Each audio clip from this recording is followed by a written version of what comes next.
CTET की तैयारी कर रहे हो और एनईपी अभी तक नहीं पढ़ी तो भूल जाओ कि आपका सीटेट पास होगा, क्योंकि एनईपी, अकेला एनईपी आपके 15 से 20 क्वेश्चन ठीक करा देगा। तो इस छोटी सी वीडियो में पूरा एनईपी खत्म करने वाले, चुटकियों में आपका पढ़ने वाले। कोई नया हो सब्सक्राइब करें ना, क्योंकि सीटेट के यहाँ पर फ्री बैचेस, बेहतरीन कंटेंट आपको डेली दिया जा रहा है और इस बार आपको सीटेट पास करना है। तो चलिए एनईपी को, इतना बड़ा दस्तावेज को चुटकियों में पढ़ेंगे और साथ में समझेंगे भी, क्योंकि अगर समझा नहीं है तो फिर सीटेट पास नहीं होता। तो समझना सबसे ज्यादा जरूरी है, क्योंकि एनईपी भी यही कहता है।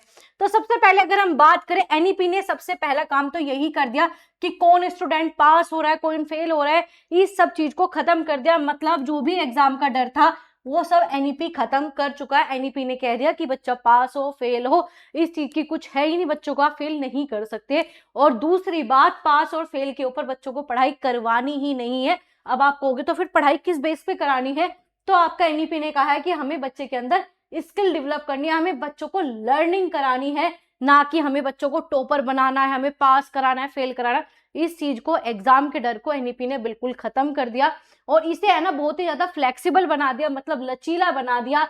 लचीला कैसे बनाया, अब जो आपके बोर्ड के एग्जाम है उसमें भी बहुत सारी छूट बच्चों को मिल रही है आने वाले समय में। अभी एनईपी प्रॉपर आपकी अप्लाई नहीं हुई, जैसे ही अप्लाई हो जाएगी तो जो आपका ये एग्जाम का सिस्टम है खत्म हो जाएगा, क्योंकि अब बच्चे किताबें रख के भी पेपर दे सकते हैं, ऐसी भी छूट आपका एनईपी देने वाला है।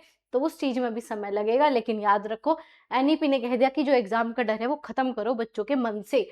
दूसरा जो है, इन्होंने सबसे बड़ा चेंज किया, जो पहला पुराना स्ट्रक्चर था 10+2, जो कि आप इतने सालों से पढ़े थे, उसे खत्म कर दिया। अब इन्होंने कहा कि जो आपका न्यू एजुकेशन पॉलिसी है 2020, इसे जो है आपका 5+3+3+4 में होना चाहिए। अब आप कहोगे इस 5 में कौन सा हो गया, इस 5 में आपकी कौन सी क्लासेस आ जाएगी वो देखते। तो इसमें आपका 3 साल का जो आपका प्राइमरी वाला सिस्टम है, जिसे आपका आंगनबाड़ी कह दो, बाल वाटिका कह दो, वो आपका आएगा।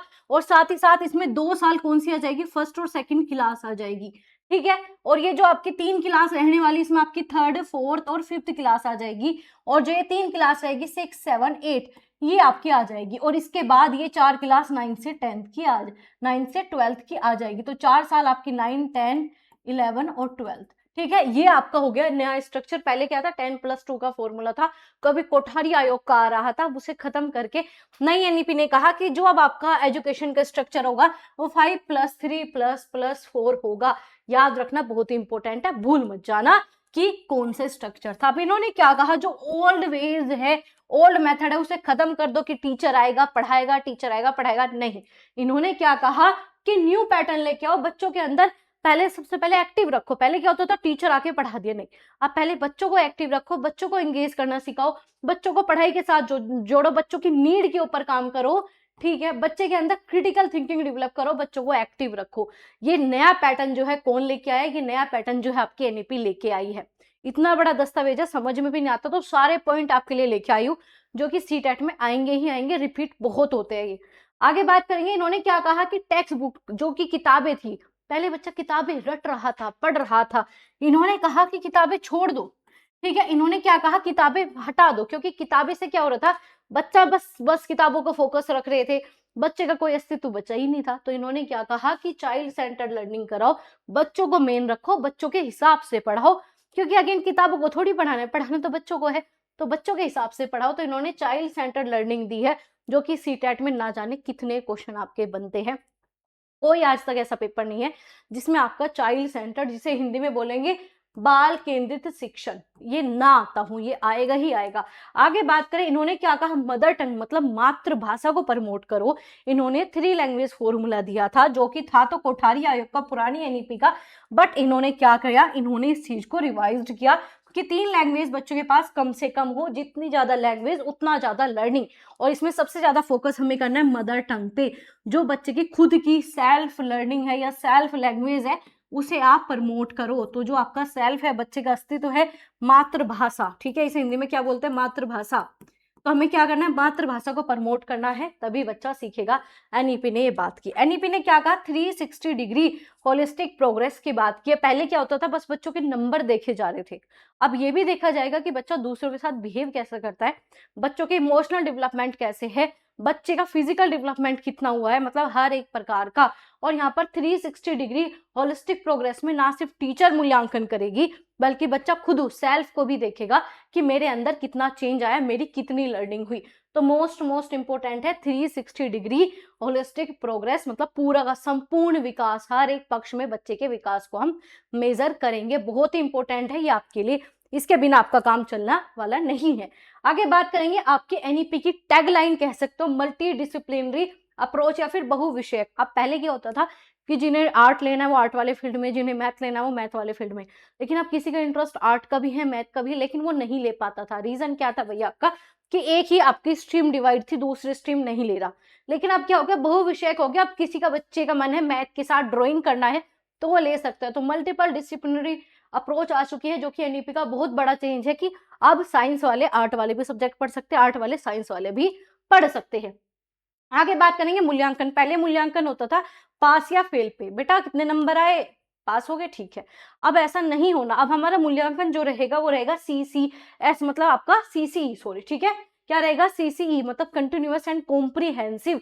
कंटिन्यूअस मतलब सतत, लगातार, हर दिन आप क्या करोगे, मूल्यांकन करोगे, हर दिन मूल्यांकन करोगे। आज बच्चे ने किसी के साथ कैसा बिहेव किया, आज बच्चे ने जो है टीचर से कैसे बात की, आज बच्चा बहुत ही अग्रेशन में दिखाई दे रहा है, आज बच्चा बड़ा शांत है। तो हर एक दिन की आप क्या रखोगे, अपना मूल्यांकन करोगे। बच्चों का व्यापक कैसे होगा, बच्चों का इमोशनल डेवलपमेंट भी देखोगे, बच्चों का रोना धोना भी देखोगे, बच्चों का फिजिकल डेवलपमेंट भी, बच्चों का सामाजिक भी देखोगे। तो हर एक प्रकार का मूल्यांकन यहाँ पर आ जाएगा। मोस्ट इंपोर्टेंट अप्रोच है, बार बार एग्जाम में आती है। आगे बात करें, आपका एनईपी ने वही वाली बात कर दी, सर्वांगीण विकास, चहुमुखी विकास, ओवरऑल डेवलपमेंट की बात करेंगे। तो ओवरऑल डेवलपमेंट किसकी बात करता है, कि बच्चे के इमोशन भी डेवलप हो, बच्चे की फीलिंग भी आए, बच्चों को जो है सोशल समाज भी डेवलप हो जाए, बच्चे का फिजिकल भी हो, और बच्चे का क्या हो जाए, बच्चे का कोग्निशन, बच्चे का दिमाग भी डेवलप हो, बच्चे का आपकी बुद्धि भी, मतलब हर एक प्रकार जो भी हमारे जीवन में जितने भी व्यायाम होते हैं, या फिर कह सकते हो विकास के मैंने टाइप्स करवाए हुए, पूरा बैच करवाया हुआ है, तो उसमें जो टाइप्स करवाए हुए वही है। हम सर्वांगीण विकास की बात करेंगे, हर एक पक्ष पे बच्चों को देखेंगे, हर एक पक्ष हमें डेवलप करना है, ये बात करेगा सर्वांगीण विकास।